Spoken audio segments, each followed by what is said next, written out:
सभी प्यारे विद्यार्थियों का मेरे YouTube चैनल में एक बार पुनः स्वागत है। प्यारे विद्यार्थियों, इस चैनल पे मैं आज से शुरू करने जा रहा हूँ फिजिक्स। इस चैनल पे आपको फिजिक्स के जो वीडियो व्यंजक होते हैं या 2-2 नंबर के 3-3 नंबर के या 4-4 प्रश्न के जो थ्योरेटिकल प्रश्न होते हैं वो मैं आपको निःशुल्क पढ़ाऊँगा। तो आप इस चैनल पर बने रहें ताकि आपकी अच्छे से तैयारियां हो सकें। आज मैं इकाई 1 स्टार्ट कर रहा हूं, इसका नाम है स्थिर विद्युत। उसमें अध्याय 1 है विद्युत आवेश और क्षेत्र। आज मैं आपको कुछ ऐसे प्रश्न बताऊंगा जो सीधे सीधे 1 नंबर पे पूछ लिए जाते हैं या परीक्षा में 2 नंबर के आपके प्रश्न पूछे जाते हैं। तो वीडियो शुरू होने से पहले आप चैनल पर नए हैं तो चैनल को सब्सक्राइब ज़रूर कर लें, वीडियो को शेयर ज़रूर कर दें और आप एक दो दिन इस चैनल पर पढ़ के देखिए, आपको पूरा समझ में आएगा। व्यंजक बहुत अच्छे से समझ में आएंगे और फिजिक्स में आप अच्छा स्कोर कर सकेंगे, ऐसी मेरी कामना है। तो चलिए करते हैं। तो देखिए, सबसे पहले प्रश्न तो आपसे यही पूछा जा सकता है कि जो अपना विद्युत किसे कहते हैं। तो विद्युत देखिए, सर थॉमस ब्राउन ने उस ऊर्जा को जिसके कारण पदार्थ को रगड़ने पर उसमें आकर्षण का गुण उत्पन्न हो जाए विद्युत या इलेक्ट्रिसिटी कहा जाता है।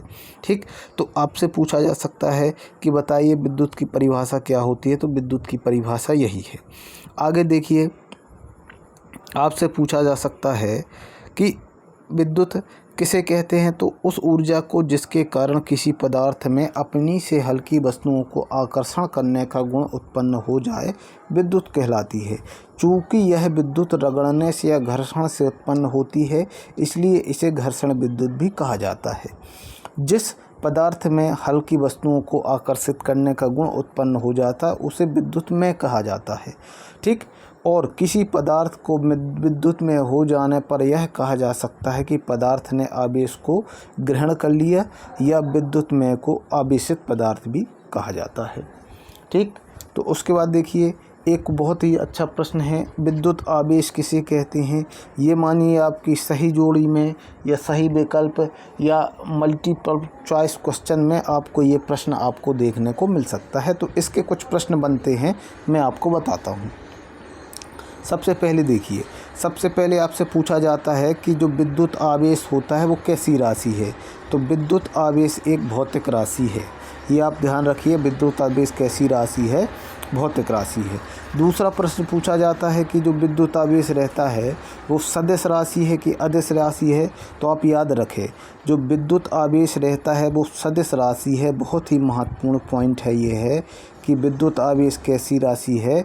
तो विद्युत आवेश कैसी राशि है, सदिश राशि होती है। अब कई बार इसका मात्रक पूछा जाता है। तो विद्युत जो आवेश रहता है उसका ऐसा ही मात्रक होता है कूलाम। क्या होता है, कूलाम। और इसका विमी सूत्र भी कई बार आपसे पूछ लिया जाता है। तो इसका विमी सूत्र होता है m0 l0 t0 और a। क्या रहता है, m0 l0 t0 और a। ये किसका विमी सूत्र है, विद्युत आवेश का विमी सूत्र है। यहाँ से आपके 3 प्रश्न कंप्लीट हो जाते हैं। अदिश राशि, इसका एसआई मात्रक और इसका विमी सूत्र। ये बहुत ही महत्वपूर्ण प्रश्न है। चलिए आगे चलते हैं। आगे अब आपको बात करते हैं अपन, धनावेश क्या होता है, ऋणावेश क्या होता है।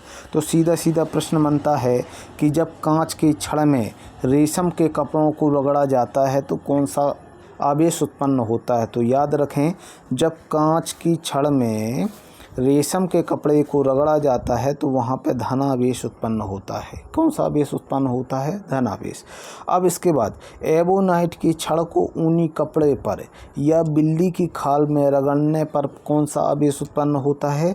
तो वो आवेश होता है ऋणावेश। सीधा आपके 1-2 नंबर के प्रश्न पूछ लिए जाते हैं कि बताइए एबोनाइट की छड़ पर ऊनी कपड़े या बिल्ली की खाल को रगड़ने पर कौन सा आवेश उत्पन्न होता है। तो ऋणावेश उत्पन्न होता है। और धनावेश कैसे उत्पन्न होता है, जब कांच की छड़ में अपन क्या करते हैं, रेशम के कपड़े को रगड़ते हैं तो कांच की छड़ पर कौन सा आवेश उत्पन्न होता है, धनावेश। कई बार इसी धनावेश को बोला जाता है कांचाभ आवेश।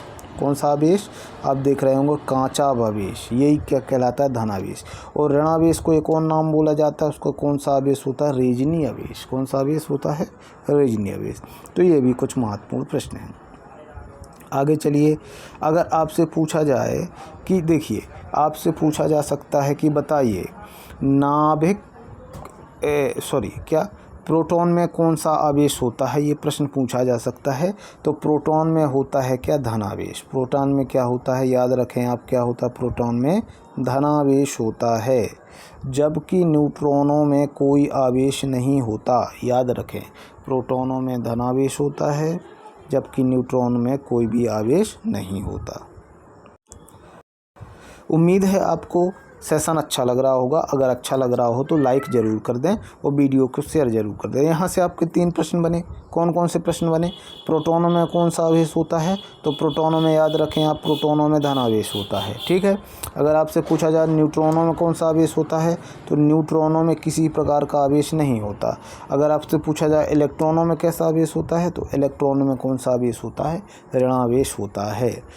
तो ये कुछ प्रश्न थे, एक पाठ, एक इकाई, एक स्थिर विद्युत के जो महत्वपूर्ण प्रश्न हैं, ये इनसे आपका 1-2 नंबर का आज कवर हो गया, क्योंकि ये प्रश्न आपके बनते हैं। अब देखिए कि अगर आप चैनल पर बने रहते हैं तो इसी प्रकार के वीडियो मिलेंगे।